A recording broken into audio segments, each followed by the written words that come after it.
नमस्कार. माझ्या यूट्यूब चॅनलमध्ये आपल्या सर्वांचे मनापासून स्वागत आहे. अनुदानामध्ये असलेल्या अडचणी होणार दूर, कर्मचाऱ्यांना पेन्शन लागू, उच्च न्यायालयाचा मोठा निर्णय. 2005 पूर्वी नियुक्त झालेल्या आणि DCPSचा पर्याय स्वीकारलेला नसलेल्या कर्मचाऱ्यांना जुनी पेन्शन योजना लागू करण्याचे आदेश उच्च न्यायालयाने दिले आहेत.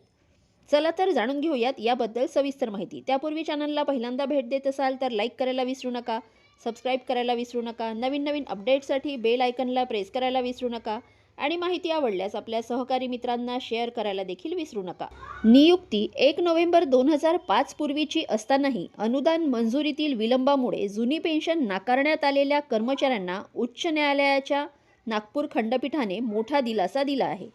नियुक्तीची तारीखच निर्णायक असल्याचे स्पष्ट करत खंडपीठाने अशा कर्मचाऱ्यांना जुनी पेन्शन योजना लागू करण्याचे आदेश दिले आहे. 1 नोव्हेंबर 2005 पूर्वी नियुक्त झालेल्या आणि DCPSचा पर्याय स्वीकारलेला नसलेल्या कर्मचाऱ्यांना जुनी पेन्शन योजना लागू करण्याचे आदेश न्यायालयाने दिले आहेत.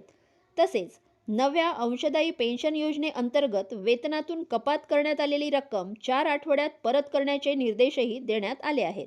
औरंगाबाद खंडपीठाच्या निर्णयाचा आधार. औरंगाबाद खंडपीठाच्या निर्णयाचा आधार घेत निर्णयामध्ये कट ऑफ तारखेपूर्वी नियुक्त झालेल्या कर्मचाऱ्यांना विभागाला 100% अनुदान नंतर मिळाले असले तरी जुनी पेन्शन योजना लागू असल्याचे स्पष्ट करण्यात आले होते. नागपूर खंडपीठानेही हीच भूमिका स्वीकारत याचिका मंजूर केली आहे. सर्वोच्च न्यायालयातील प्रलंबित प्रकरणाचा युक्तिवाद फेटाळला.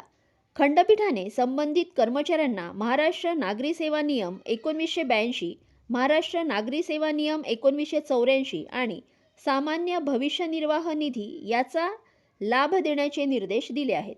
DCPS अंतर्गत वेतनातून कपात झालेली रक्कम 4 आठवड्यात परत करावी असेही 6 आठवड्यात GPF खाती उपलब्ध करून द्यावीत तसेच आदेशही न्यायालयाने दिले आहेत. निवृत्त कर्मचाऱ्यांचे पेन्शन प्रस्ताव तातडीने सादर करण्याचे निर्देश शाळा व्यवस्थापनांना दिले आहेत. याचा परिणाम राज्यातील हजारो कर्मचाऱ्यांवर होणार आहे. या निर्णयामुळे 1 नोव्हेंबर 2005 पूर्वी नियुक्त झालेल्या आणि अनुदानाच्या कारणामुळे किंवा प्रशासकीय प्रक्रियेमुळे जुनी पेन्शन नाकारण्यात आलेल्या राज्यातील हजारो कर्मचाऱ्यांच्या दाव्यांना बळ मिळण्याची शक्यता आहे.